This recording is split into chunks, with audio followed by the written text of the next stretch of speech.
I'm on when you are. Alright, tubers.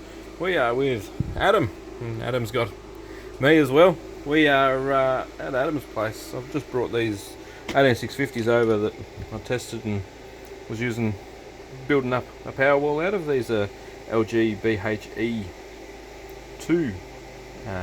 cells, 2,500 milliamp hour drains. Adam's going to stick these in cahoots with all of his power wall memorabilia he's already up to. So he's already got a working power wall. He's a long way ahead of me because I don't yet actually have an 18650 power wall. He's got the MPP. How many kilowatts you got here, Adam? At 12.7, Brad, and thank you for coming to support me in my channel, and I really appreciate the time you come to come out for me.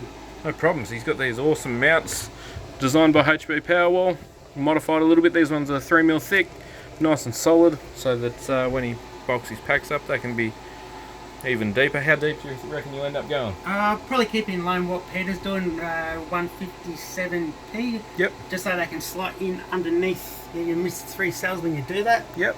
These brackets, I believe, I could probably bulk that out another 80 on that again if I want to. Yeah. Plenty of weight holding capabilities.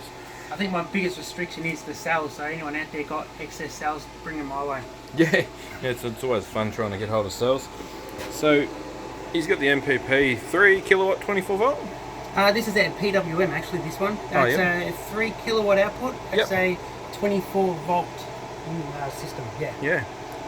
It's relatively sunny outside and he's got a happy 1000 watts coming in there, as you can see. 26 volt battery voltage. Yeah, look at that, 38 amps at 24 volts, that's lovely. So the way I've worked out this works, after supplying the house, doing 185 watts, whatever's left goes into the batteries, and the excess, the what's left over that goes in is, after supplying the house, is 38 amps. That's how I figure it works out. Yeah, definitely. That's going to use whatever it gets straight off the top. And he's got the big battery disconnect up there. He's got a couple of no arcs on the input for the DC coming from the panels, which you need. You can't just use a normal circuit breaker because they melt. These are all individually self-used as well. You see he's gone down the soldering route, done a nice neat job. Oh, I'm exposing the secrets there, Adam. That's you can see the blue cells on the inside. No, he's going to the trouble of wrapping them to make it very aesthetically pleasing. And you fuse both sides. No, I've just fused the positive. Yep, but it's a copper bar. Where it connects from one to the other, the opposite, obviously I had to fuse the one side of the negative. Because the other side and the positive has a stronger wire so it can hold it. Oh, yes. So just single-sided fusing. No, that's excellent. And big soldered on lugs, all bolted together very nicely. No, it's a good system, and sunny days here in Victoria, you'll get a lot of power out of it. It's a good thing. He's obviously using power for testing as well and boosting a great rack of cells. How many is that? 30? 32, I believe. 32 cell charger. So you can bump a lot of cells up. He's out there recycling cells, which is awesome.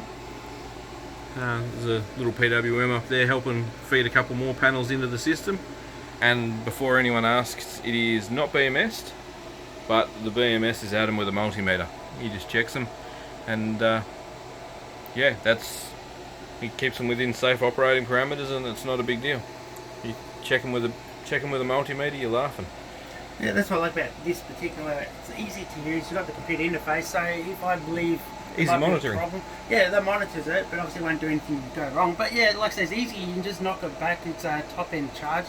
I've got it set for 29.2, I believe. Yep. Fully charged out of 7 is 29.4. Yep. But if I think one's going to be a problem, I'll fix it straight away. Otherwise, I can knock it right back, put it down 27, whatever I want. That's it. It's only as simple as coming out here with the multimeter and bang, bang, bang, bang, bang as you go across, and you know what's high, what's low, and if you need to adjust it, you can use a LiPo charger or similar to do it. Worst case, it's only a matter of unbolting a few of them and using some jumper leads to put them all into parallel at 3.7 volts in a rack.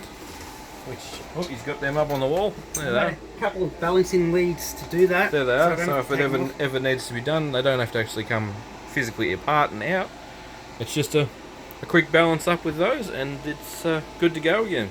Probably not a bad thing to do every now and again. Well, I think if you take your time building your packs, test them for capacity, put them balanced on paper, Yep. test them for heat. That's the biggest one. Yeah, yeah. So if they're not discharging, therefore they're not going to create heat. No self-discharge. Yeah, Yep. then you're not going to get out of whack. So mine do when they're bottom end balanced, but when they get about where the voltage now is at the moment, I think they're about 0.06 volt different. You're getting warm, just in case, just up at that top height, the top voltages. Yeah, so when they get higher up, they get closer because of top Yep. end balance. So, but like I said, the biggest one is if you're doing this setup, the biggest tip would be let them set for a week or so. I think in line with Peter, HP Power, they drop 0.1 volt over a week, they're no good. They've got a high discharge. Yep. And if you've got one of those in your pack, they will certainly pull it down, and then you'll kill one pack, and then you're basically running off 6, and that's when you get in trouble. When they Yeah, charge you'll too either high. you'll either charge them too high or over discharge them, and then they don't want to come back as easy. So, as you can see, Adam's gone to the trouble of wrapping the outsides of these, so they look nice and neat. He's got a few different kinds of cells in here. He's got some Samsung 26Fs. Look at these ones, they're Sanyos. Yeah, I can't remember. Probably are being They're red. Sanyos, I reckon. Yeah, there's red top and green top ones. Many different kinds of cells, Sony Energetics. Cool. What are they, Panasonic? I'm not sure. I think the grey ones are. Yeah. They're good ones. They're around 29s. They can be. Yeah, some of them have been quite good power. So he's got a mix of cells, just all recycled. Like generally, nearly all of these would have been in landfill, and he's saving them and using them for just repowering things. He's repowering things in his home every day, catching solar and putting them in. And that's what he's going to put this pack to use with. Yeah, thank you very as much well. for bringing that over, Brett. Because, like I said, cells they can be hard to come by, especially when you're not out there pushing for them. And consistent. So the hardest part with cells is actually getting a quantity of the same. As you can see here, with his recycled cells, he's gone and tested all of these on his testers, just through the same protocol, doing them all the same. And because he's getting different packs from different places, they're all different cells. So it's really hard. If he was doing this, he'd probably have to wait 5 years before he had enough to make just one battery. When I got all of these, I was getting one kind of battery consistently, and it was very easy to stack them up. I've already sold probably 250 of these before this pack, so these cells definitely added up in my collection. These and Samsung 30Qs, but that's just because that was the power tool they were in. So Adam's got some power tool batteries over here. What are these ones out of, mate? All this is Dyson vacuum cleaner. Oh yeah. Yep. All of them, strange enough, they got two different kinds, but obviously that's what they did. They changed it now. I've also got 2170s as well from Dyson vacuum cleaners. Yeah, be cool to make a high discharge small pack out of them 21700s. That'd be cool. Yeah, it looks like high discharge, right? As I was posting my last video. This one here. Look at it. I Melted. shorted it when I was getting out of my bulk charger, and it actually caught flame. So that's why I strongly recommend heat shrink it before you actually test them. Yeah, I was smart enough not to do this one, but I don't know why I didn't land on this one. You got to be careful if that white plastic retainer ring in there isn't in there anymore. Once that's gone, you're at danger of shorting the edge out. Even if you've got a bit of a nick in the side of them, they can be dangerous. So it's really easy for them to rub through that thin heat shrink layer. Yeah, like I say, for you newbies out there, if you have a look, the outer ring is negative of the battery, and see how it's got that wheel or mag-like look to the center bit. That separates to the positive, which is in the center. So obviously, straight across, that's your short. Yep, and then you've got all of the energy coming out at once. You've activated the angry pixies, they're getting out. So, where'd you get the shrink from? Just eBay. eBay? Could be China sent, I don't know, but Yep. they're quite reasonable, a few dollars. That'll get you 5 meters. Yep, and you just cut them in consistent lengths and slip them over and quick heat with the heat gun, or Yeah, I use a hairdryer, not hairdryer. Oh. Yeah, that doesn't even get that hot. That's good. You could use an open flame, but I think it's a bit safer with the hairdryer. These are a beautiful cell. That's Yeah. an LG HG2. I noticed that the brown ones, they do about 3,000 as well. Yep, they're a really high output cell. Commonly used in some high-end AEG and Milwaukee power tool batteries. They're It's strange enough, quite a these good one. actually come from laptop packs, these ones. That's amazing. That's why I've just kept them in the laptop. This set. Yeah. The other thing I wanted to say is about how Brad was saying about the cells being different. So that's why if you look, you identify the pink ones quicker. So you just mix them across your packs. So my theory is blend them in. Yeah, they're a bit different in the way they want to operate. They balance each other out, and then they'll keep it the same one pack again. Yep. And that's the thing. You can get the pack together, get it soldered in. It's not the end of the world if you've got a pack that's, say, 200 amp hours, and then this one's 160. I mean, you just know that you've got to slip a couple of the poorer cells out of this one and put some bigger ones in. It sounds like a lot of rework, but it's not the end of the world. It's definitely achievable. If you take the end of some of these out, you can actually slip the cells straight out, and you can actually break them off, and the cell will come straight out the top. So if you unsolder it, fold the fuse out of the way, you can replace a single cell if one goes bad, without ruining your whole pack to get it apart again. And surprising, even learning after my first pack, I haven't had to replace any yet. No, they're all still up there.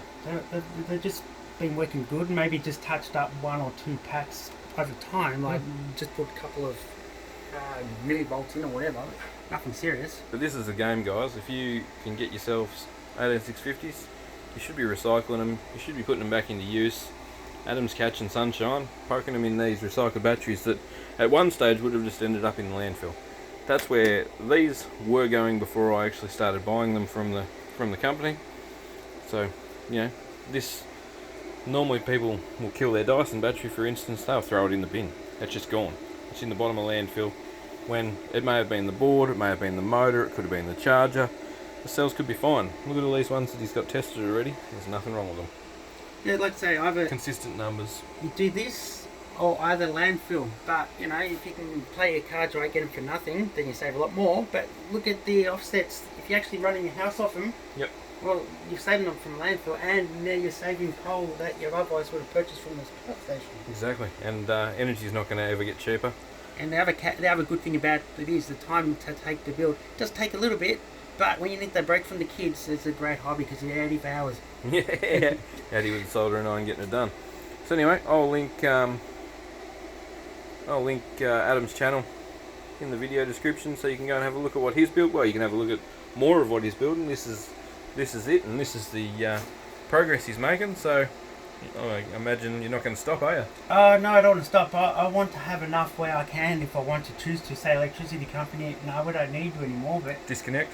But I also got to thank Peter too. This is based heavily on his setup, and he's taught me a bit with everybody else out there. And it's like I said, it is a great hobby that you can't go wrong if you do it safely.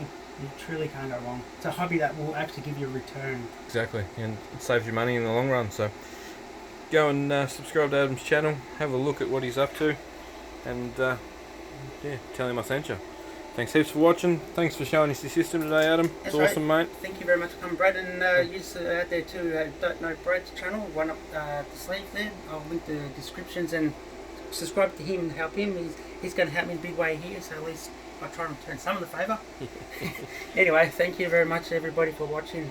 Catch us in the next video. We'll see you then. Bye-bye.